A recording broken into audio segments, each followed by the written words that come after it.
نحمده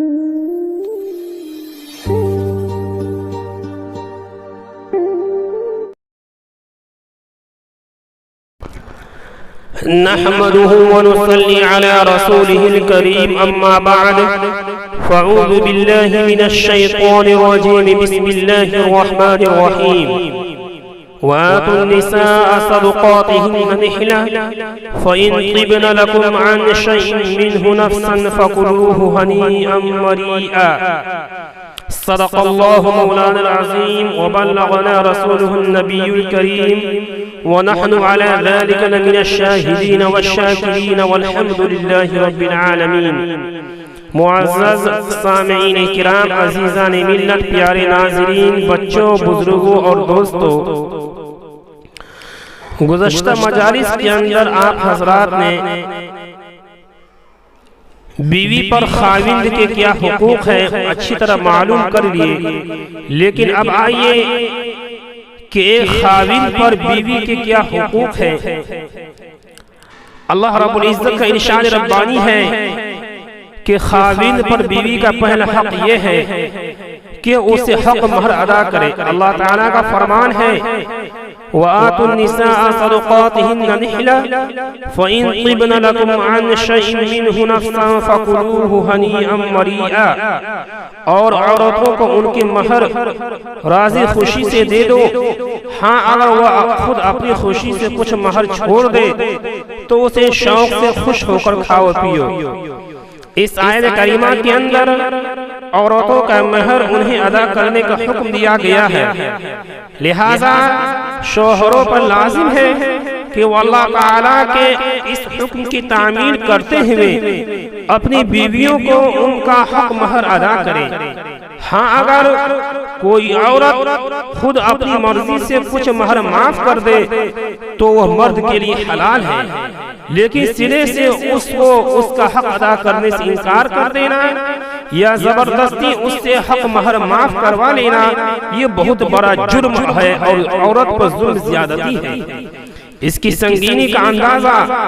آپ اس حدیث سے کر سکتے ہیں کہ رسول اللہ صلی اللہ علیہ وسلم کا ارشاد گرامی ہے کہ جو شخص کم یا زیادہ حق مہر پر کسی عورت سے شادی کرے اور اس کے دل میں اس کا حق اسے ادا کرنے کا خیال ہی نہ ہو تو وہ اسے دھوکہ کرتا ہے، دھوکہ دے رہا ہے، پھر اس حالت میں اس کی موت آ جائے کہ ابھی اس نے اس کا حق ادا نہیں کیا تھا تو قیامت کے دن اللہ تعالیٰ سے اس حالت میں ملے گا کہ وہ زانی یعنی بدکار ہوگا۔ حق مہر کے سلسلے میں ظلم و زیادتی کا ایک پہلو یہ بھی ہے کہ شوہر کی جانب سے اگر بیوی کو اس کا حق مہر ادا کر دیا جائے تو بعض اوقات اس کے والد اس پر قبضہ کر لیتا ہے، حالانکہ حق مہر تو خالصتاً بیوی کا ہی حق ہوتا ہے جو اسے ہی ملنا چاہیے۔ ہاں اگر عورت اپنی خوشی سے مہر کا کچھ حصہ دے دے، اپنے والد کو دے دے یا کسی اور کو دے دے تو اس کے لیے حلال ہے۔ شریعت مطہرہ میں حق مہر کی مقدار متعین نہیں کی گئی ہے اور اسے نکاح کرنے والے کی مالی حیثیت پر چھوڑ دیا گیا ہے، اس لیے ہر شخص اپنی طاقت کے مطابق ہی حق مہر دینے کا پابند ہے اور اسے اتنا حق مہر ہی طے کرنا چاہیے جتنا وہ بآسانی سے دے سکتا ہے۔ لیکن اس دور میں کئی لوگ بوقت نکاح تو بڑھا چڑھا کر حق مہر مقرر کر دیتے ہیں، مگر اس کے بعد یا تو حالات کی مجبوری کے باعث ادا نہیں کر سکتے یا پھر جان بوجھ کر پورا حق مہر ہی کھا جاتے ہیں یا اس کا کچھ حصہ تو ادا کر دیتے ہیں اور باقی ہضم کر جاتے ہیں یا پھر عورت پر دباؤ ڈال کر یا اسے بہلا کر پورا حق مہر یا اس کا کچھ حصہ اسے معاف کروا لیتے ہیں۔ تو اس ظلم و زیادتی تک نوبت ہی کیوں آئے؟ اگر شروع ہی سے اپنی حیثیت کے مطابق حق مہر مقرر کر دیا جائے جو بآسانی ادا کیا جا سکے تو کیا بہتر نہیں ہے؟ ضرور بہتر ہے۔ اور جب اللہ تعالیٰ نے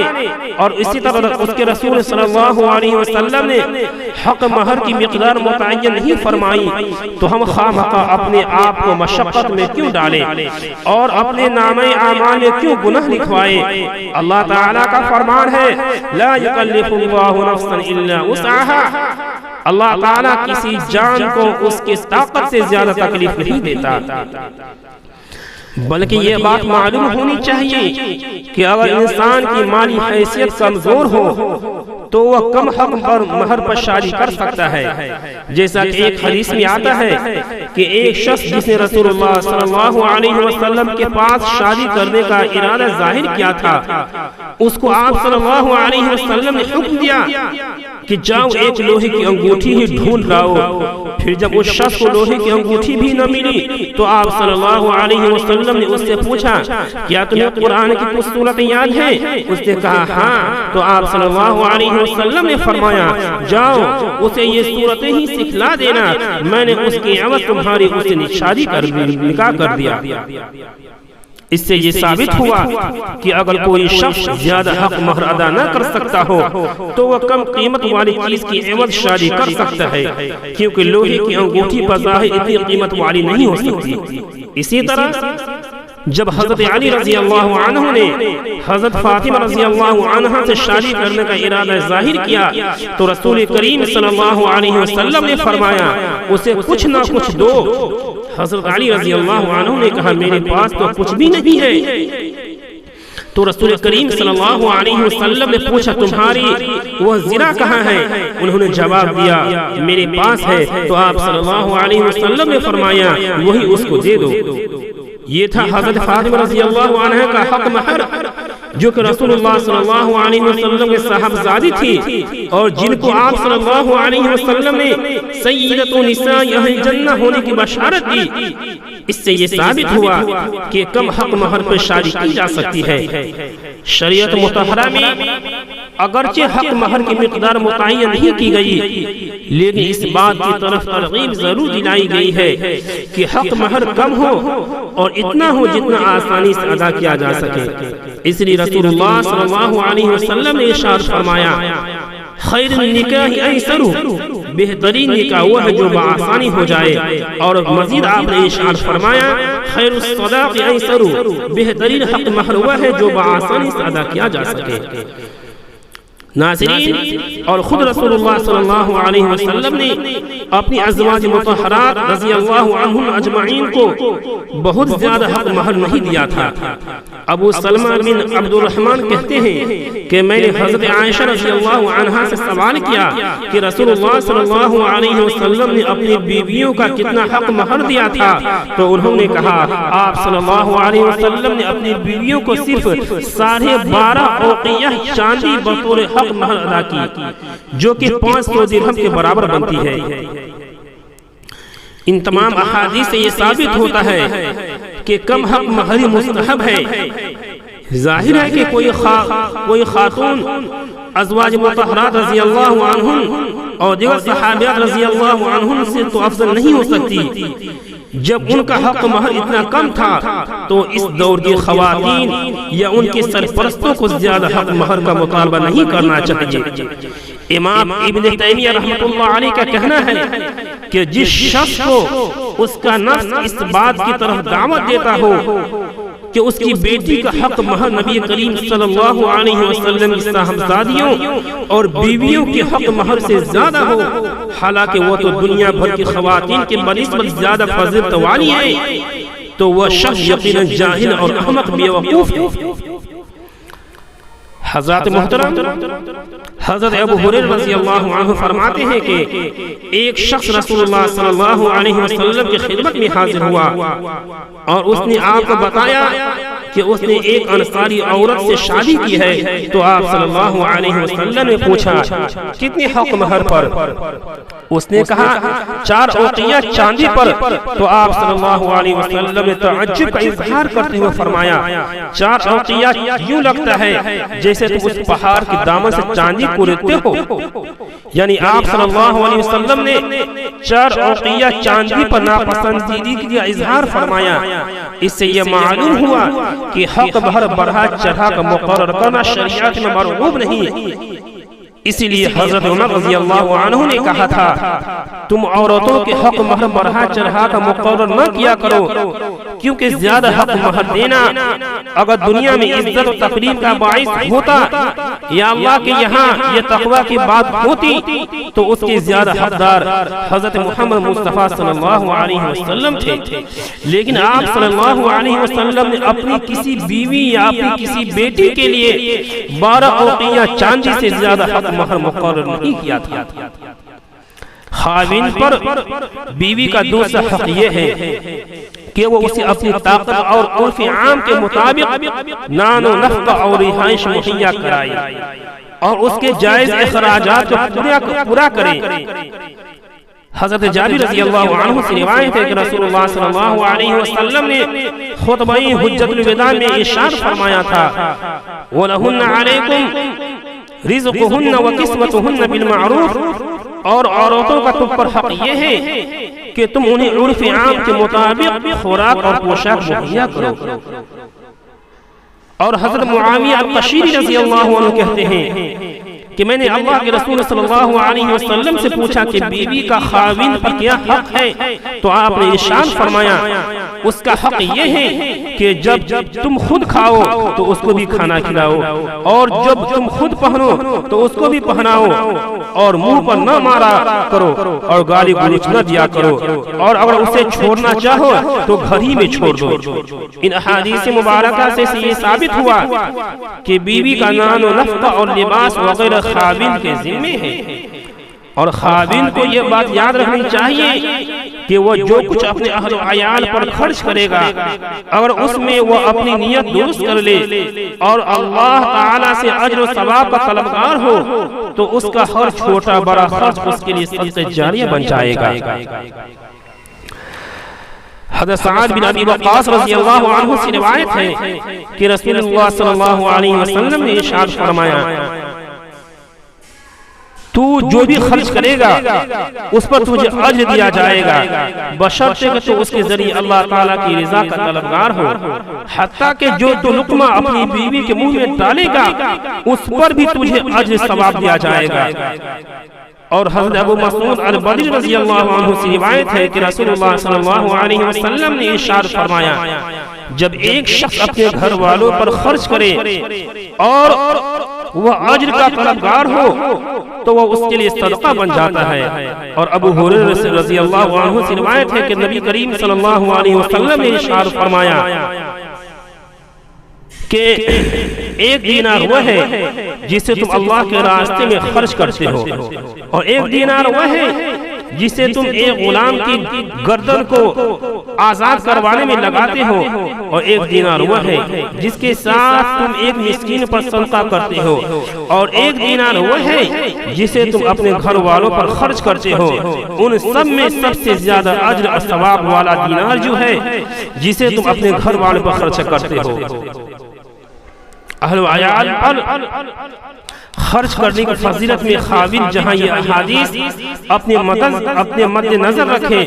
وہاں یہ بات بھی اس کے پیش نظر رہے کہ خرچ کرنے میں میانہ روی اور اعتدال کی راہ اختیار کرنا ضروری ہے، اور یہ بات اسے کبھی نہیں بھولنی چاہیے کہ جہاں بخل کرنا مذموم ہے وہاں اسراف فضول خرچی کرنا بھی حرام ہے۔ اللہ تعالیٰ نے عباد الرحمن کی صفات کے ضمن میں ارشاد فرمایا والذین اذا انفقوا لم یسرفوا ولم یقتروا وکان بین ذلک قواما، اور وہ جب خرچ کرتے ہیں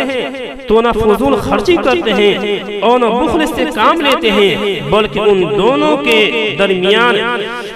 گزر اوقات کر لیتے ہیں۔ خاوند پر بیوی کا حق یہ بھی ہے کہ وہ اس کے ساتھ اچھے طریقے سے بود و باش رکھے، جیسا کہ اللہ تعالیٰ فرماتے ہیں وَعَاشِرُوهُنَّ بِالْمَعْرُوفِ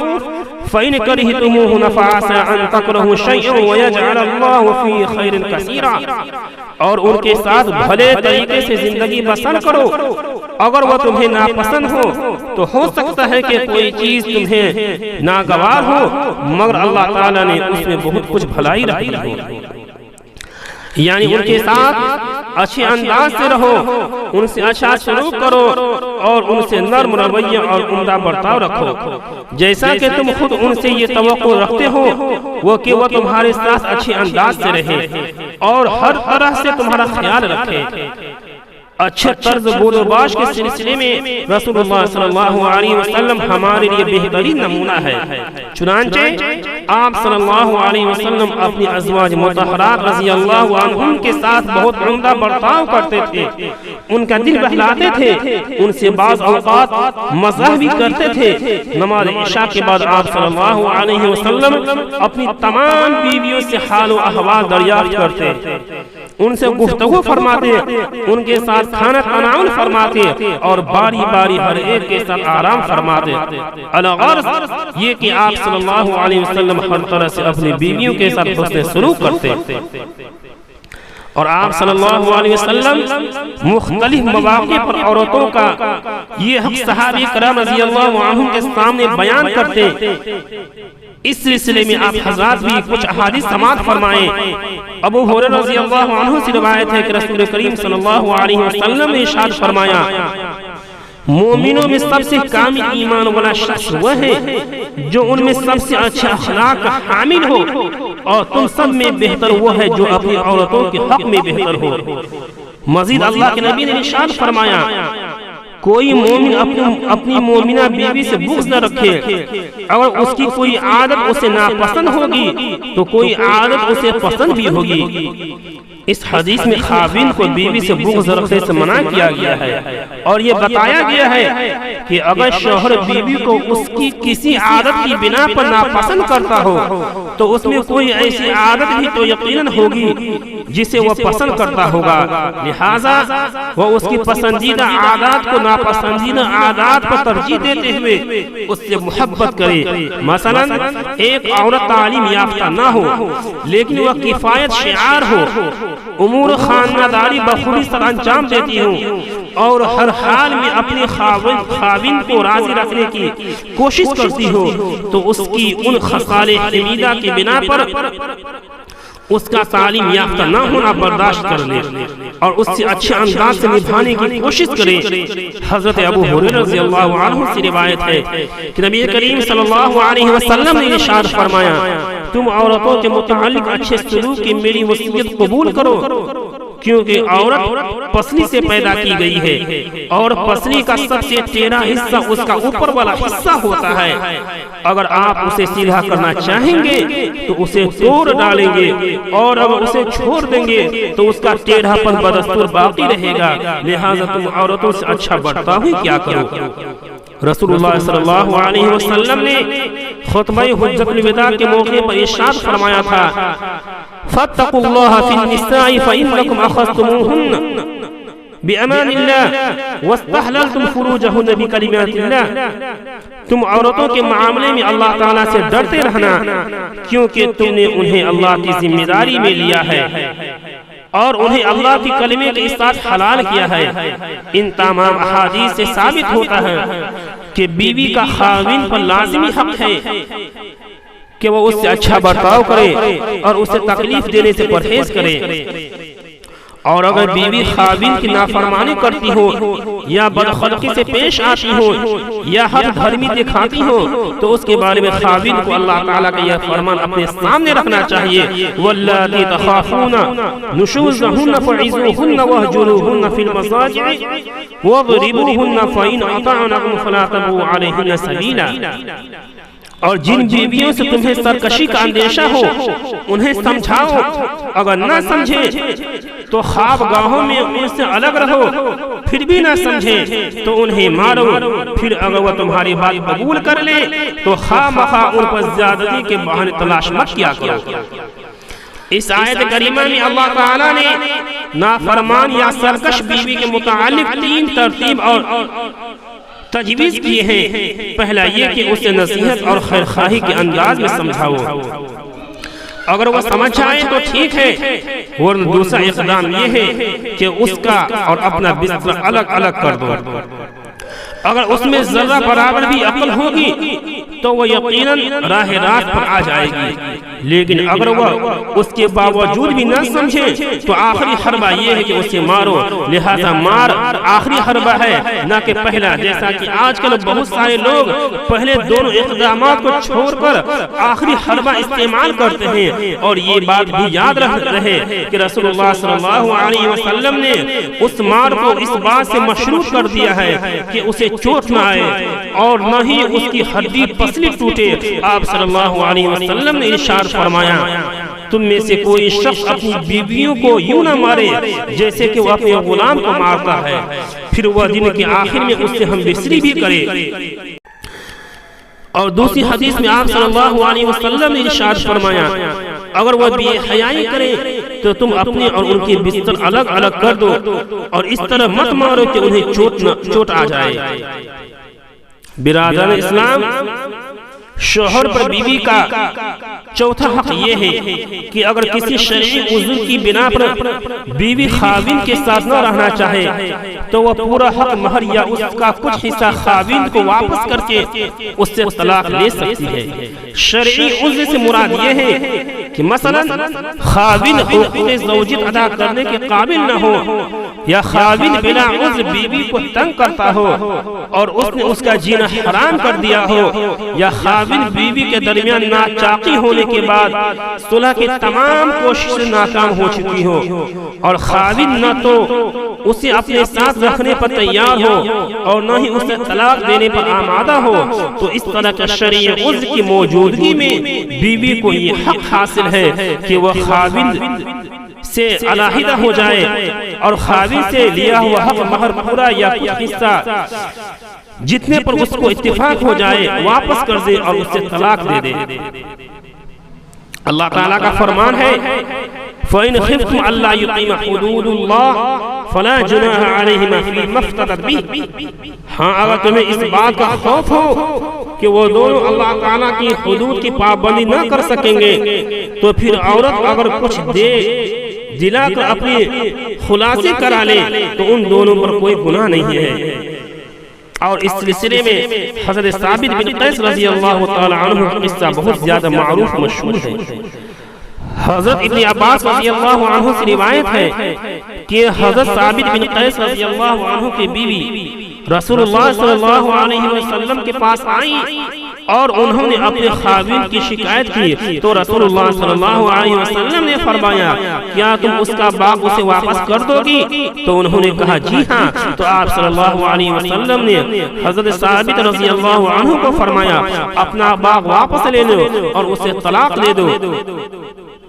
لیکن عورت کو یہ بات اپنے ذہن میں رکھنی چاہیے کہ اسے حق خلا تو حاصل ہے، مگر تب جبکہ شرعی عذر موجود ہو، اور رہا بغیر شرعی عذر کے طلاق کا مطالبہ کرنا